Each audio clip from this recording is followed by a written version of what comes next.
Did you know the dead once held a neighborhood meeting that solved a murder?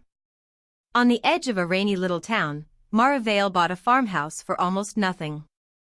The listing said, "Quiet road, historic charm, minor haunting." Mara was a house flipper, so she read minor haunting the same way other people read needs paint. Her first night, at exactly midnight, the doorbell rang. When she opened the door, 12 zombies stood on the porch in muddy cardigans, holding clipboards. Their leader, a gray gentleman named Mr. Puddles, raised one finger and rasped, "Meeting is now in session." Mara slammed the door. The bell rang again.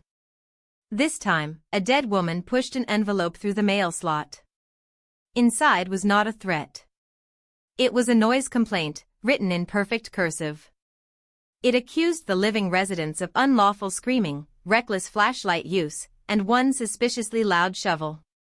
By morning, Mara found the weirdest clues. The doorbell had been stolen and returned with a tiny apology note. The scarecrow wore a name tag that said treasurer. In the cellar, behind a fresh wall, she discovered a stack of old neighborhood minutes.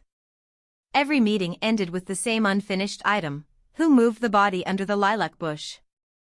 Mara called her cousin Leo, who arrived with coffee, a camera, and the confidence of a man who had watched 3 ghost shows. He filmed the porch at midnight. The zombies did not attack. They formed a line, signed in, and argued about fence height. One zombie objected to Mara's porch light.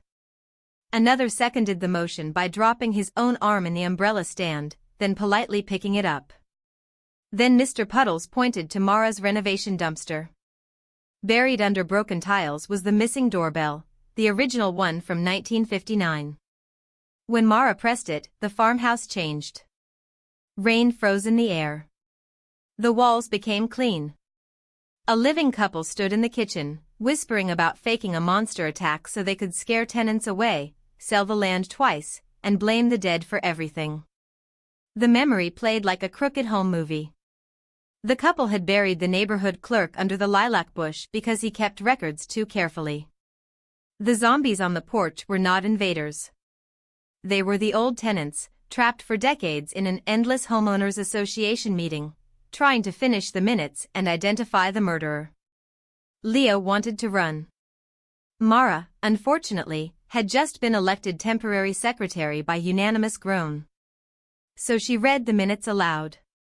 She named the killers. She rang the restored doorbell 3 times.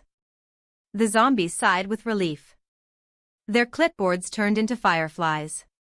Mr. Puddles removed his cardigan, bowed, and announced that all outstanding complaints were resolved, except one. The next morning, buyers flooded the farmhouse open house. Mara smiled beside a sign that said, "Historically verified, peacefully haunted, excellent bylaws." Then the doorbell rang by itself. A new envelope slid under the door. It was from the Undead Neighborhood Association. It said, "Dear homeowner, congratulations. Since you solved the murder, you are now president." Mara looked out at the porch. Every zombie was gone, except Mr. Puddles, who had returned wearing a tiny campaign button that read "Re-elect Mara, fresh brains, better parking." And that is how the dead finally got justice. The living got a very expensive farmhouse, and one unlucky flipper learned the oldest rule of real estate: never buy a haunted property with an active committee.